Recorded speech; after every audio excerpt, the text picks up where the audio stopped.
قارون کو دولت مل گئی، اتنا بڑا خزانہ تھا اس کے پاس کہ قرآن کہتا ہے کہ ایک جماعت مل کے صرف خزانے کی چابیاں اٹھاتی. یعنی یہ معاذ اللہ کوئی گپ نہیں، یہ قرآن مجید نے بیان فرمایا کہ ایک جماعت مل کے صرف خزانے کی. تو حضرت سیدنا موسیٰ علیہ السلام نے کہا زکوٰۃ دو. زکوٰۃ کے معاملے میں لوگ ہیل و حجت سے کام لیتے، غریب ہو جاتے. اس کو کہا زکوٰۃ دو تو کہنے لگا آپ کی تو میرے مال پہ نظر ہے. اب نے فرمایا تو بڑا بیوقوف ہے، مال تجھے اللہ نے دیا ہے نا، تو اللہ کے رستے میں دے. یہ کام ذرا مشکل ہے کہ اس کو بار بار کہا تو اس نے نہ بجائے اس کے کہ وہ مال دیتا، اس نے حضرت موسیٰ پہ الزام لگا دیا. ایک عورت کو تیار کر کے لایا. یہ الزاموں والا کیس سنتے آ رہے ہیں آپ کہاں تک؟ حضرت یوسف پہ بھی لگا، جناب مریم پہ بھی لگا، حضرت سیدنا موسیٰ کلیم پہ بھی لگا، اور حضرت عیسیٰ پہ بھی. سارے ہوئے نا الزامات. آپ کیا بات کرتے ہیں؟ الزام لگانا، بہتان ترازی کرنا، اور ہمارے یہاں اچھی بات دل سے پھیلتی ہے، بری خبر وہ جلدی پھیل جاتی. ایک عورت کو تیار کر کے لایا معاذ اللہ تعالیٰ حضرت موسیٰ پر الزام لگانے کے لیے. اور جب وہ بی بی آپ کے سامنے لا کے کھڑی کی تو حضرت موسیٰ نے جلال فرمایا تجھے قسم ہے اللہ کی عزت کی، سچ سچ بتا معاملہ کیا ہے. تو وہ خاتون کانپنے لگی، کہنے لگی میں موسیٰ کلیم کے سامنے کیسے کھڑی ہو سکتی، مجھے تو اس نے پیسے دے کے تیار کیا، اس نے مجھے پیسے دے کے تیار کیا، اور بڑی اس نے مجھے تکلیف دی ہے. یہ جب کہا تو حضرت موسیٰ علیہ السلام رونے لگے کہ تو سارا کچھ کرتا پر میری سفید چادر پہ داغ تو نہ لگانے کی کوشش کر. آپ رونے لگے. آپ یقین کریں لوگ تکلیف دیتے ہیں بعضوں کا، ایسی بات کرتے ہیں جس کا کوئی وجود نہیں ہوتا. تو یہ کچھ لوگ کر دیتے ہیں لیکن وہ سمجھتے نہیں. کہتے ہیں آپ حوصلہ کریں، آپ درویش ہیں. حضرت موسیٰ سے بڑا درویش کون ہوگا؟ کلیم تھے نا اللہ کے، بڑا جگرا ہے نا. لیکن رو پڑے، کہنے لگے تجھے ایسا نہیں کرنا چاہیے. کہنے لگے اللہ اب اسے سزا دے. تو رب کریم نے اس کے سارے ساز و سامان سمیت اسے زمین میں دھنسا دیا. وہ زمین میں غرق ہو گیا اپنے خزانے سمیت. امام اعظم ابو حنیفہ رحمۃ اللہ تعالیٰ علیہ کچھ لوگ حسد کرنے لگے تو ایک عورت ایک دفعہ آ گئی، کہنے لگی کوئی مسئلہ پوچھنا ہے. یہ بڑا کٹھن سا معاملہ ہوتا ہے، جو آدمی جو کام کر رہا ہوتا ہے وہی روپ دھار لیتے. مسئلہ کچھ نہیں، اندر آئی تو باہر سے شور ہو گیا. لوگ آ گئے، کوتوال کو بلا لیا، معاذ اللہ امام صاحب کے پاس بی بی ہے، جیل میں لے گئے، سویرے فیصلہ کریں گے. رات کو نا ساری رات امام اعظم نے نماز پڑھی، ساری رات، اور کہنے لگے اللہ اب تو میں بوڑھا ہو گیا، اس حال میں اب ان سوالوں کا جواب دوں گا. وہ عورت بھی ساتھ بند تھی، اس عمر میں ان سوالوں کے جواب یار بڑا مشکل ہوتا ہے. اللہ اکبر. اس عمر میں امام صاحب رو رہے تھے تو اس عورت کا دل نرم ہو گیا. امام صاحب سے کہنے لگی مجھے غلطی ہو گئی، میں نے پیسے کسی سے پکڑ لیے تھے. حضور آپ تو اللہ کے نیک بندے. امام صاحب کہنے لگی اب ایک نیکی کر، کوتوال سے کہہ کہ مجھے کوئی تکلیف ہے تو میں دوا کھا کے واپس آ جاؤں گا. تو وہ کوتوال تو پہلے ملا ہوا تھا، اس نے اس کو کہا کہ مجھے کوئی تکلیف ہے میں گھر جاتی ہوں، دوا کھا کے واپس. امام صاحب نے سمجھا دیا. وہ گئی تو جو برقع اس نے پہنا ہوا تھا نا نقاب ساری عورتیں، وہ جا کے نا اس نے امام صاحب کی بیوی کو دیا. امام صاحب نے اس کو سمجھا کے بھیجا تھا. وہ برقع گھر لے گئی اور جا کے زوجہ کو ساری بات سنائی. وہ دوائی کھانے گھر چلی گئی اور زوجہ برقع پہن کے تھانے آ گئی. سویرے قاضی کے سامنے بھیج ہوئے تو کہنے لگا جی آپ اتنے بزرگ ہو کے عالم ہو کے بیوی کے ساتھ اکیلے. فرمایا میری بیوی ہے تو میں نے اکیلے ہی ہونا تھا اس کے ساتھ، اور کس نے ہونا تھا؟ جناب آپ کی بیوی. فرمایا بلاؤ میرے سسر کو، اور بلاؤ محلے کی 10-12 عورتوں کو بھی دیکھ لے. انہوں نے دیکھا تو امام صاحب کی بیوی نکل آئی. وہ جتنے تھے نا الزام لگانے والے وہ اب غور سے دیکھ رہے تھے. تو ایک کہنے لگا امام صاحب سے یہ کیا ہوا؟ فرمایا قرآن ہے وَتُعِزُّ مَن تَشَاءُ وَتُذِلُّ مَن تَشَاءُ. یہ قرآن ہے. ہونا کیا تھا؟ رب نے اپنا وعدہ سچا کر کے دکھایا ہے. تو اس نے بھی الزام لگایا، پھر سزا یہ ملی کہ وہ ہمیشہ کے لیے زمین میں دھنستا۔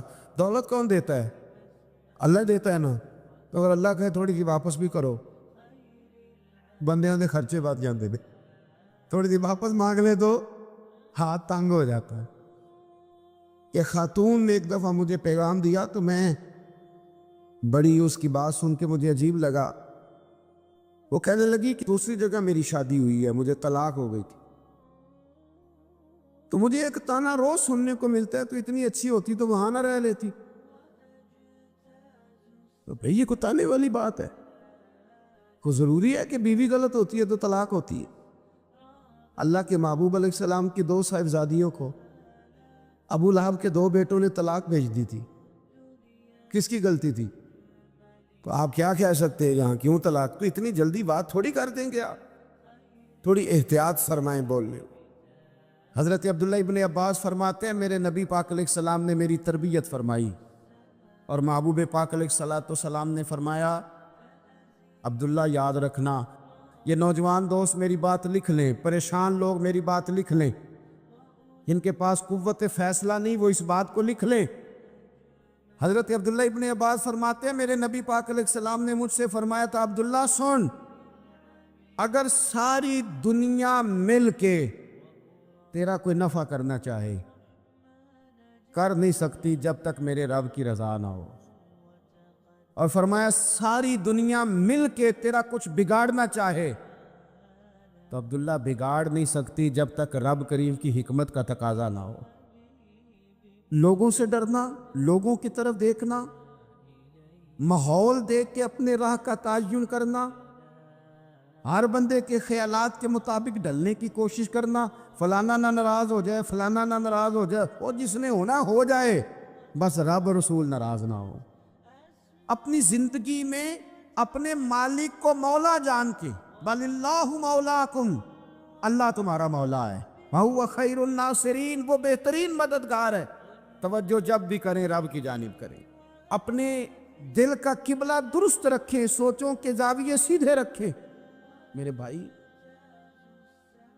مالک جب بندوبست کر دے نا، جب مالک بندوبست کر دے، پھر ایسا بندوبست کرتا ہے کہ لوگوں کے پاس نا چارہ نہیں رہتا۔ حضرت مریم رضی اللہ تعالی عنہا پاک باز تھی، مسجد میں رہی تھی، پر مالک کی حکمت کے تقاضے بڑے عجیب ہیں نا۔ پھر جناب مریم کو اللہ تعالیٰ نے بغیر شوہر کی اولاد عطا کر دی۔ یہ بات ہی ایسی تھی، کسی نے کہا تھا کہ مخلوق تو فنکار ہے اس درجہ کے پل بھر میں سنگے در کعبہ سے بھی اصنام تراشے، تم کون ہو کیا چیز ہے داغے کبابی، لوگوں نے تو مریم پہ بھی الزام تراشے۔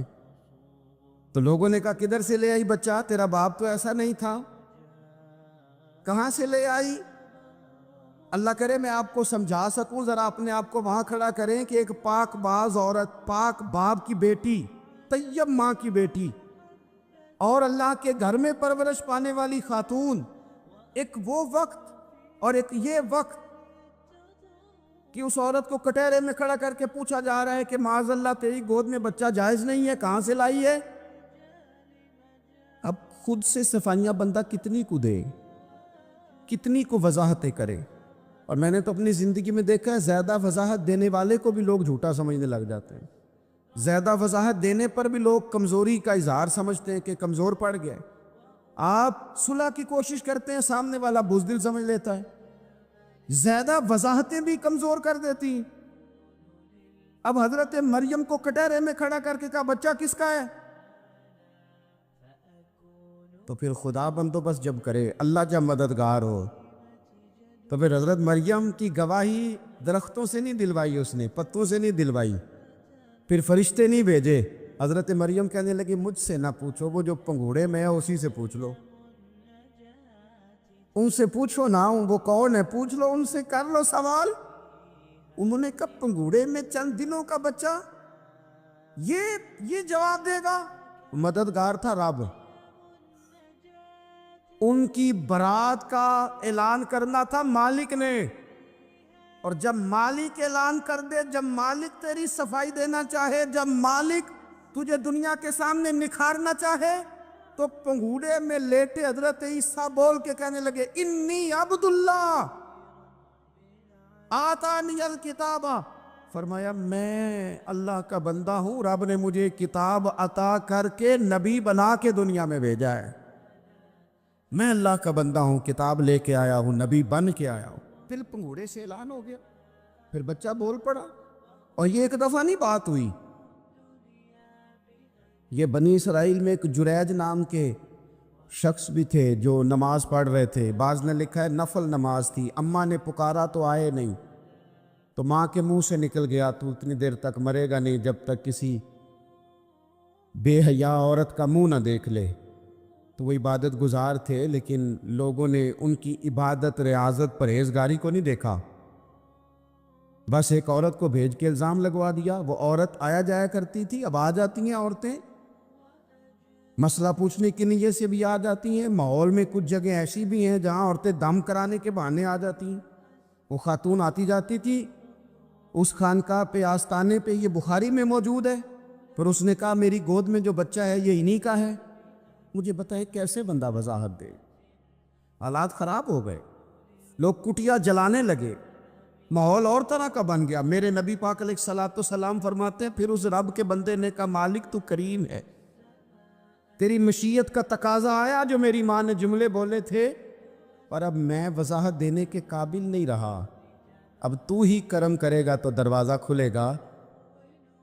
تو وہ چند دنوں کا بچہ پنگوڑے میں بول کے کہنے لگا میں اس درویش کا نہیں، میں تو فلانے چرواہے کا بچہ ہوں، وہ جو بکریاں چراتا ہے۔ رب کی مدد کو پکاریں، اپنے ساتھ اپنے مالک کی مدد کو شامل کریں، تھوڑے رزق پر بھی گزارا اچھا ہونے لگ جائے گا۔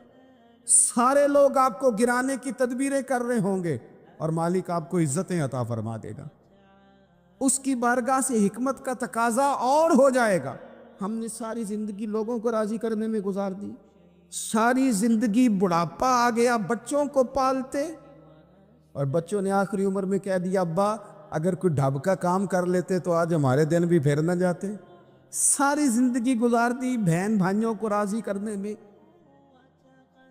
ساری زندگی گزار دی ذمہ داریاں اٹھانے میں، ان کو 99 دفعہ دیا، ایک دفعہ نہیں دیا تو انہوں نے کہہ دیا تو نے تو کبھی دیا ہی نہیں، تو تھا ہی نہیں۔ ساری زندگی محلے داروں، علاقے والوں کو راضی کرنے میں گزار دی۔ اور میں نے ایسے لوگ بھی دیکھے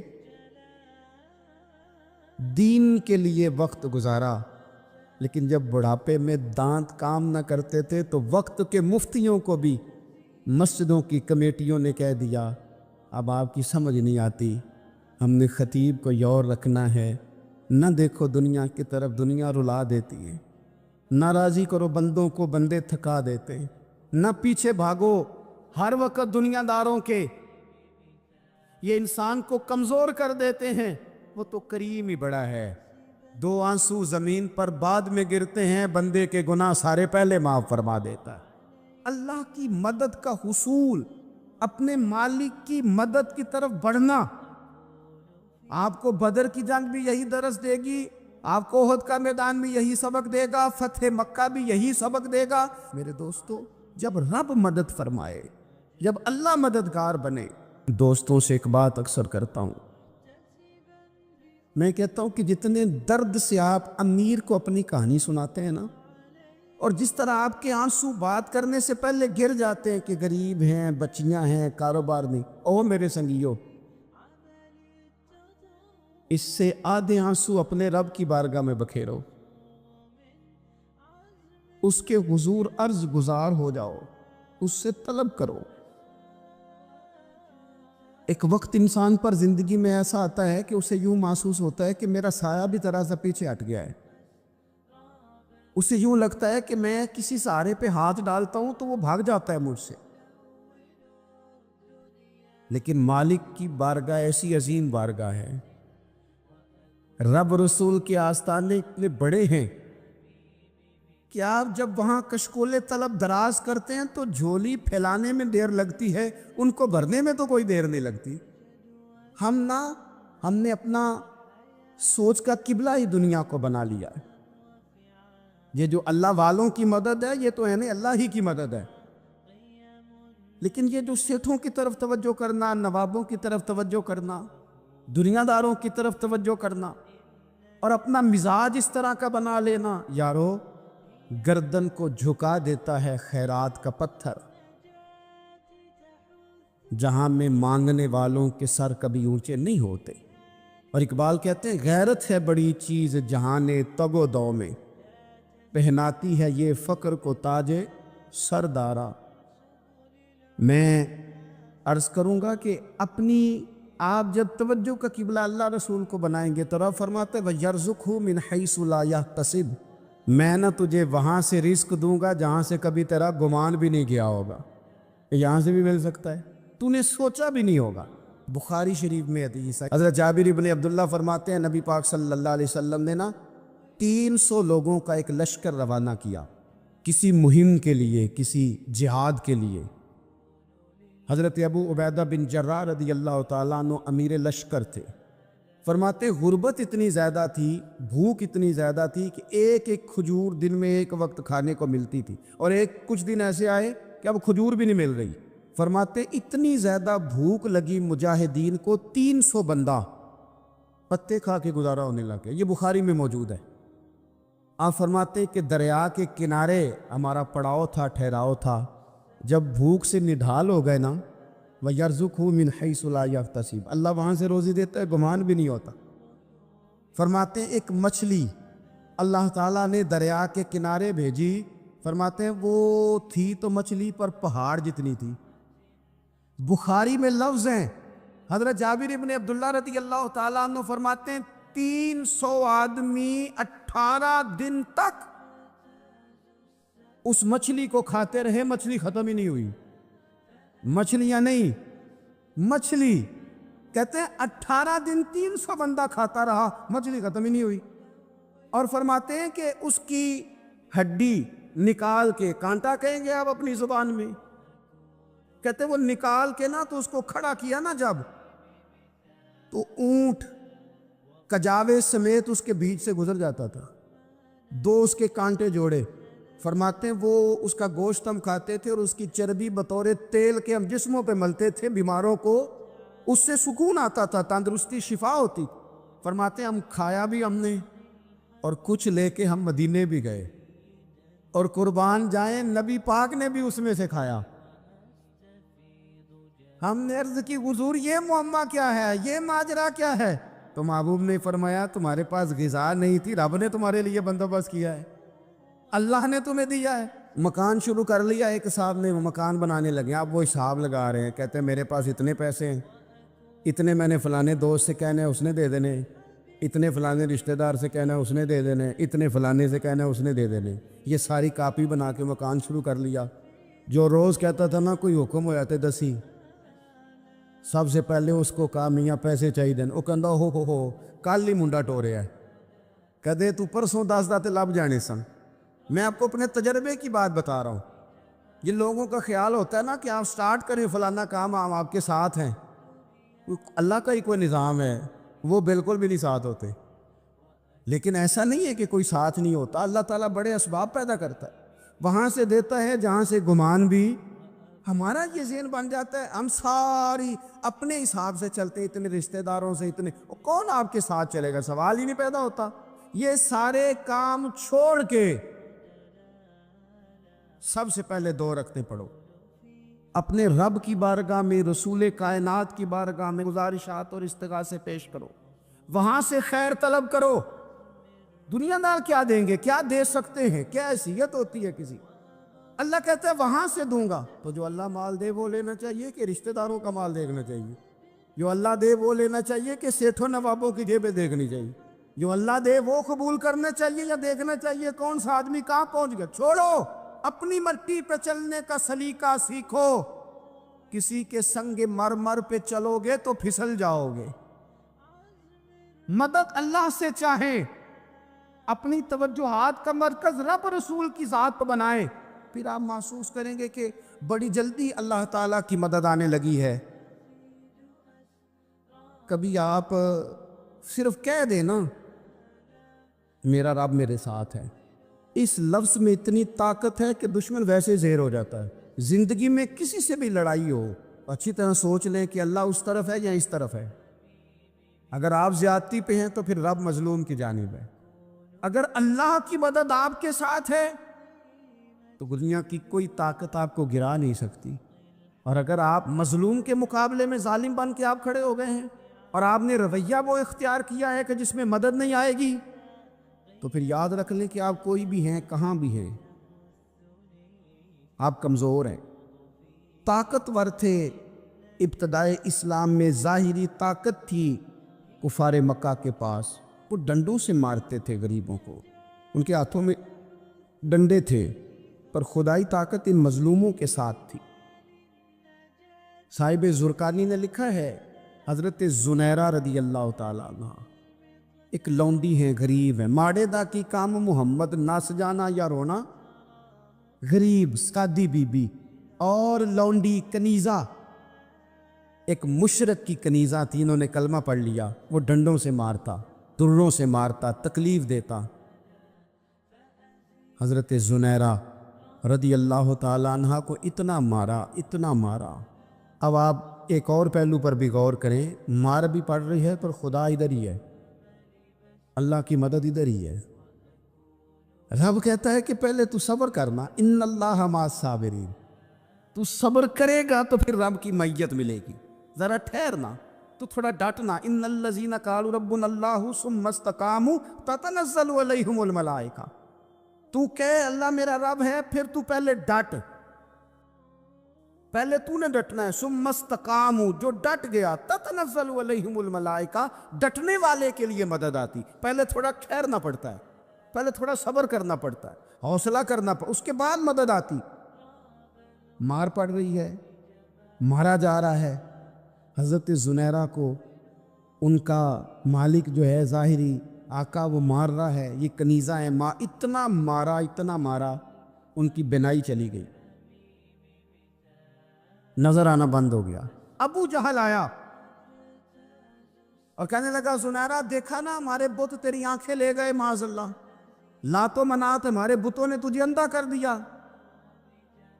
اب ایسا نہیں ہے کہ بی بی روتی جا رہی ہے، روتی جا رہی ہے، مایوسی مایوسی، معاذ اللہ، پریشانی، غریبی بڑی ہے، پوچھنے والا کوئی نہیں، یہ باتیں نہیں۔ کیا جملے ہیں خاتون کے، کیا لفظ ہیں۔ ابو جال نے طنزیہ کہا، معاذ اللہ، کہنے لگا دیکھا نا ہمارے بتوں نے تجھے اندھا کر دیا۔ تو جناب زنیرہ آنکھوں کی بینائی گئی ہے، رات کو گئی ہے، دکھ ابھی تازہ ہے، لیکن اللہ پہ جو توکل ہے، اپنے مالک سے جو رشتہ ہے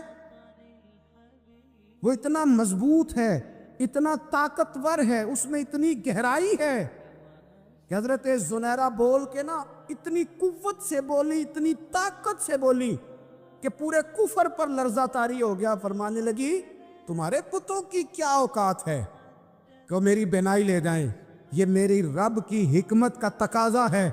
جب تک اس نے چاہا زنیرہ دیکھتی رہی، اور جب اس نے چاہا زنیرہ کی آنکھوں کی بینائی چلی گئی، اور اگر وہ چاہے گا نا تو بینائی واپس بھی کر دے گا۔ اگر ہو ذوق یقین پیدا تو کٹ جاتی ہیں زنجیریں، اگر وہ چاہے گا تو بینائی آ بھی جائے گی۔ حضرت زنیرہ نے رات کو یہ لفظ کہے، ابو جال اور سارے کفار ڈر کے سن کے چلے گئے، آپ اطمینان سے آ کے بستر پہ سوئی۔ جب سویرے اٹھی تو اللہ نے آنکھوں کی روشنی واپس کر دی تھی، آنکھوں کی اب چھڑی پکڑی ہے، بازاروں میں گھومتی ہے، کہتی ہیں بلاؤ کدھر ہے تمہارے لات و منات، دیکھو میرے رب نے روشنی واپس کر دی۔ آ کر میرے ساتھ ادھر آ، ستمگر ہنر آزمائیں، تو تیر آزما ہم جگر آزمائیں۔ بیمار لوگوں یاد رکھو، کہہ دیا ڈاکٹر نے کہ تو بڑا بیمار ہے، تو بڑا کمزور ہے، یہ ہو گیا وہ ہو گیا، تو ڈاکٹر اپنے علم کے مطابق بات کر رہا ہے، ہوگا تو وہ جو میرا رب چاہے گا۔ کمزور ہو جانا، پریشان ہو جانا، تکلیف میں آ جانا، پتہ نہیں بات ہو گئی ہے تو جانے کیا ہو جائے گا۔ اپنی زندگی کے اندر اپنے رب سے رشتہ مضبوط کرے، رسول کائنات سے رشتہ مضبوط کرے، اللہ والوں سے رشتہ مضبوط کرے۔ حضرت زنیرہ نے پیغام دیا کہ زندگی میں جو جینا چاہتے ہیں تو وہ رب کا نام لے کے جی سکتے ہیں، جو اپنی زندگی میں خوشیاں دیکھنا چاہتے ہیں تو رسول اللہ کے نام پر خوشیاں دیکھی جا سکتی ہیں. توکل کی بنیاد پر بندہ خوشیاں لے سکتا ہے. اور اگر انسان میں توکل نہیں ہے تو پھر وہ اس کالے جادو سے بھی ڈر رہا ہے, وہ نیلے سے بھی ڈر رہا ہے, وہ پیلے سے بھی ڈر رہا ہے, وہ فلانے سے بھی ڈر رہا ہے, وہ میرے خلاف فلانا رشتہ دار سازش کر رہا ہے تو ڈر رہا ہے, فلانا میرے بارے میں یہ کر رہا ہے تو ڈر رہا ہے, وہ پتہ نہیں دنیا ادھر ہو جائے گی تو کیا ہو جائے گا, اٹھ باندھ کمر کیوں ڈرتا ہے, پھر دیکھ خدا کیا کرتا ہے. تو اس ساری گفتگو کا نچوڑ آپ کو یہ عرض کیا ہے.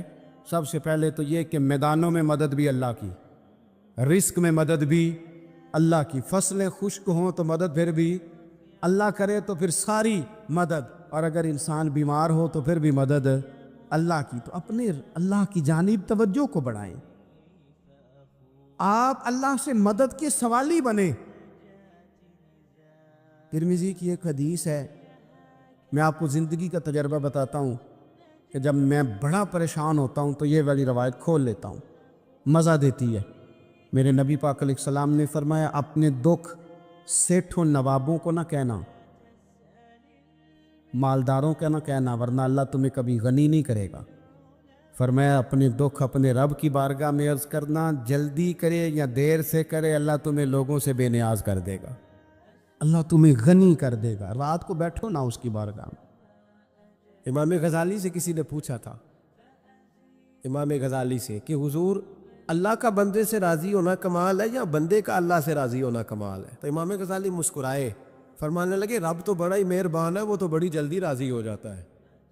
وہ تو مسجد میں آ کے توبہ کرے تو اللہ راضی, کسی یتیم کے سر پہ ہاتھ پھیرو تو اللہ راضی, وہ تو کسی اندھے کو رستہ دکھایا تو اللہ راضی ہو گیا, وہ تو طوائف نے کتے کو پانی پلایا تو اللہ. امام صاحب فرمانے لگے یہ بندہ ہے جو اللہ سے راضی نہیں ہوتا.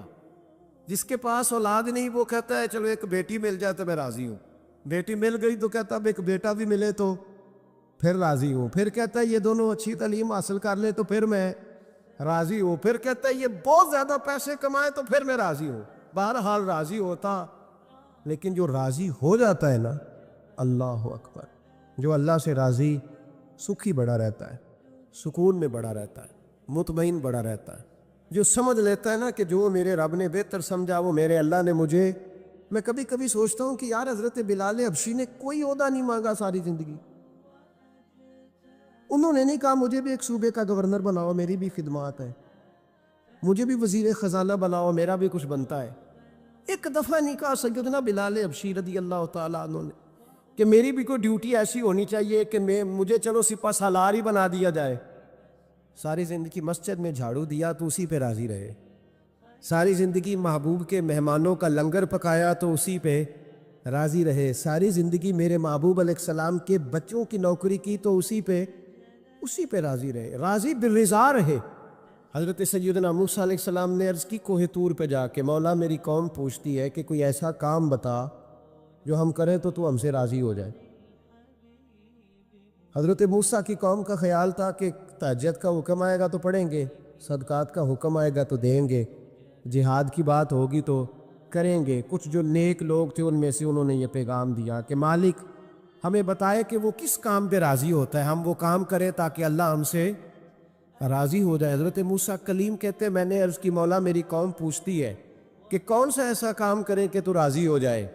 تو رب کریم نے ارشاد فرمایا, موسیٰ کہتے میرا خیال تھا کوئی لسٹ ملے گی, لیکن مالک نے ایک جملہ کہا, ایک جملہ, اور تفسیروں کے دریا بہا دیے. عرش کے مالک نے فرمایا موسیٰ ان سے کہو جا کے کہ وہ مجھ سے راضی ہو جائے, میں ان سے راضی ہو جاؤں گا, مجھ سے راضی ہو جائے. بندے اللہ سے راضی ہی نہیں راضی ہوتے, اللہ کی رضا پہ راضی رہیں, مالک کے فیصلوں میں اپنے دل میں کوئی بوجھ محسوس نہ کریں, اپنی زندگی اللہ کے فیصلوں. دیکھیں نا, جو ماں باپ اللہ نے بڑے اچھے سمجھے وہ ہمارے لیے پسند کی, وہ اللہ نے ہمارے لیے جو اس نے ہمارے حق میں بڑے, جو بہن بھائی, اللہ کرے آپ کو سمجھ آئے, جو بہن بھائی اس نے ہمارے حق میں بڑے اچھے سمجھے وہی بہن بھائی اس نے ہمیں عطا کیے. جس بیوی کو اس نے ہمارے گھر کے گلشن میں بہتر سمجھا اس کو لا کے اس نے ہمارے آنگن میں بٹھایا, اور جو اولاد اس نے ہمارے لیے باعث افتخار سمجھی، وہ اولاد اس نے ہمیں عطا فرمائی۔ حضرت نوح علیہ السلام کا بیٹا کافر ہو گیا، پر کسی جگہ انہوں نے شکوہ نہیں کیا کہ مالک یہ کافر کیوں ہوا۔ اللہ کے قبضے میں ہے نا دل، پھیر سکتے ہیں نا، مقلب القلوب ہے، لیکن حضرت نوح نے دعا اللہ کی رضا پر راضی رہے، سمجھو کہ میرے حق میں جو بہتر تھا مالک نے وہ چیز مجھے عطا کر دی۔ ہم یہ سوچتے ہی نہیں کہ ہمیں نہیں پتا ہمارے حق میں بہتر کیا ہے، ہمارے رب کو پتا ہے۔